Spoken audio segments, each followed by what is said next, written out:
وأشهد أن محمدا عبده ورسوله اللهم صل وسلم على سيدنا محمد وعلى آله وصحبه أجمعين أما بعد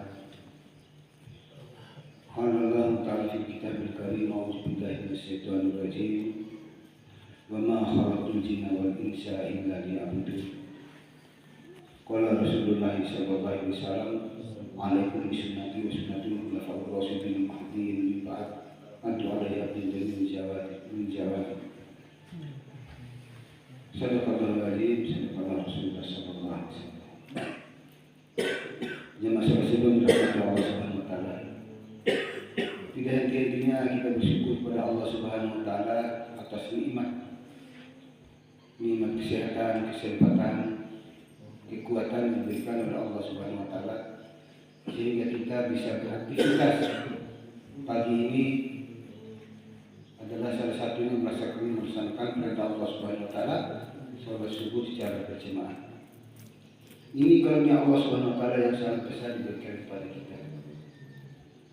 Kemudian nikmat yang lebih tinggi lagi adalah nikmat iman yang Islam. Dengan nikmat inilah kita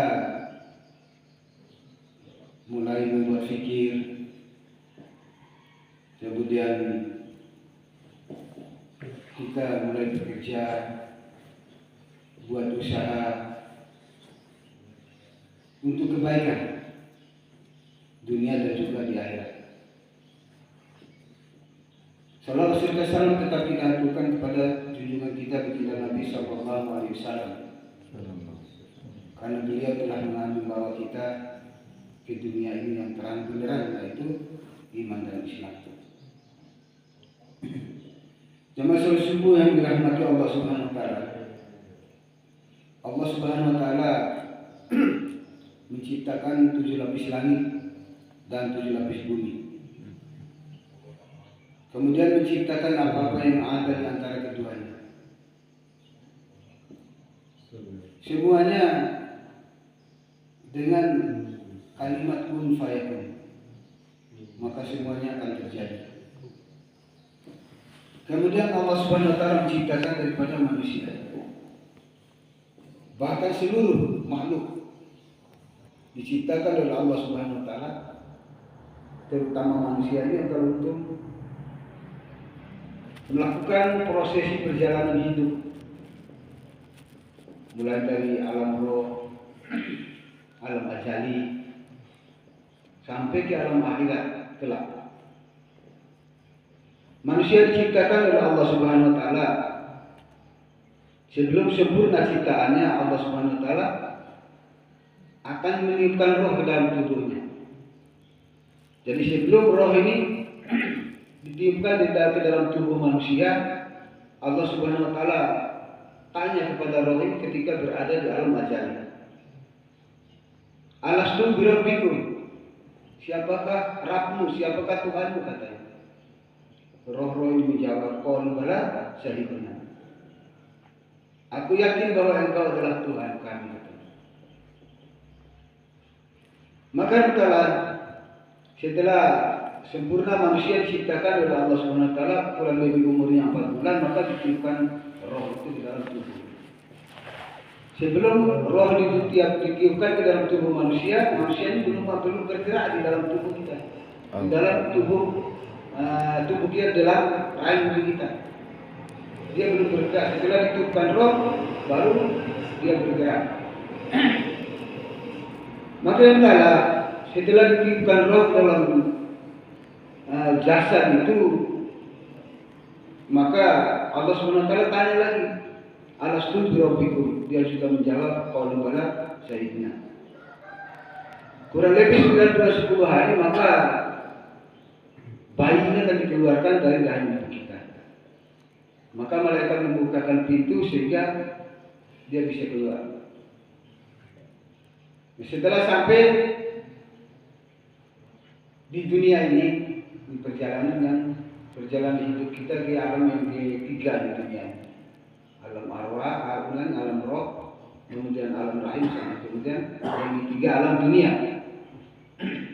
Sampai di dunia ini begitu lahir diperintahkan, kita Nabi SAW perintahkan supaya diajarkan. Ditelingan. Ini untuk memperkenalkan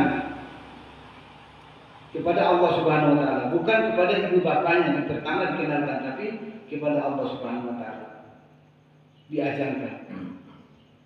Nah kemudian di dalam azan itu ada juga kalimat syahadat la ilaha illallah. Nah kenapa antara supaya di dalam kehidupan dunia ini kita tidak lupa dengan kalimat ini. Karena kalimat ini adalah kalimat iman. Allah Subhanahu Wa Taala targib dengan kalimat iman. Kemudian ketika berada dalam rahim diri kita ditargib juga dengan kalimat iman.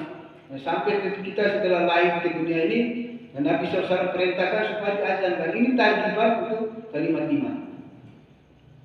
Nah maka masalah setelah kita nanti dewasa, maka kita ini supaya bagaimana kita selalu ingat kepada Allah Subhanahu Wa Taala dengan kalimat-kalimat thayyibah.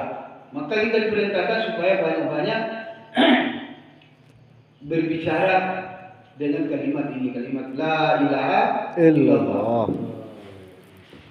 Begini Nabi SAW katakan ketika manusia ini lahir dengan kalimat ini, dia juga meninggalkan dunia ini dengan kalimat ini.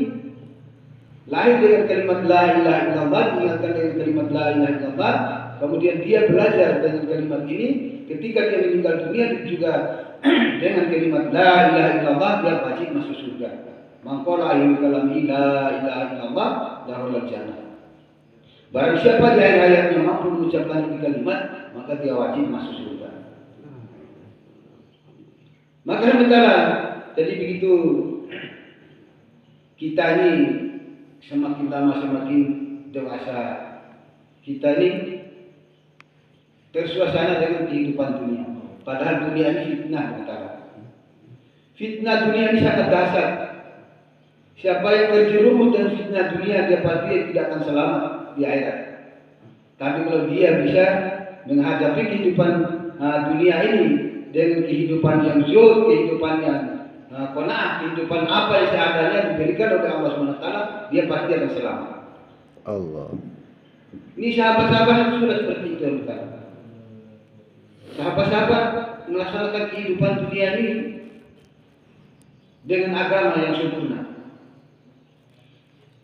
Jadi kalau dia memikirkan agama dalam kehidupan setiap saat, setiap keadaan dia pikirkan agama, maka dunia akan semakin kurang dalam hatinya. Dunia bahkan akan keluar dari dalam hati. Tapi kalau hari-hari kita pikir dunia, maka dunia akan masuk dalam hati kita. Bahkan akhirat akan kita lupakan. Ini kehidupan para sahabat. Kita sering kita dengar bagaimana Abu Hurairah, dia orang Abu Syar, mereka orang-orang yang jauh dalam kehidupannya, bahkan tidak makan, tidak minum. Ini belajar, mereka belajar. Kata Nabi SAW, kalau orang-orang yang biasa berlapar-lapar dalam kehidupan di dunia ini, maka nanti dia ini disempurnakan oleh Allah SWT di akhirat nanti.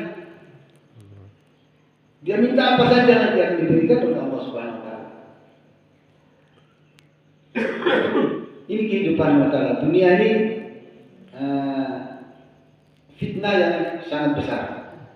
Maka bukan berarti kita tidak memikirkan dunia, bukan kita tidak membutuhkan dunia. Tapi bagaimana kita mengurangi fikir-fikir dunia, kemudian mengurangi usaha-usaha keduniaan, kemudian memperbanyak usaha-usaha untuk akhirat. Baginda Nabi SAW katakan bahwa orang yang pandai di kalangan umatku adalah orang yang mempersiapkan dirinya untuk menghadapi kehidupan akhirat yang kekal selama-lamanya.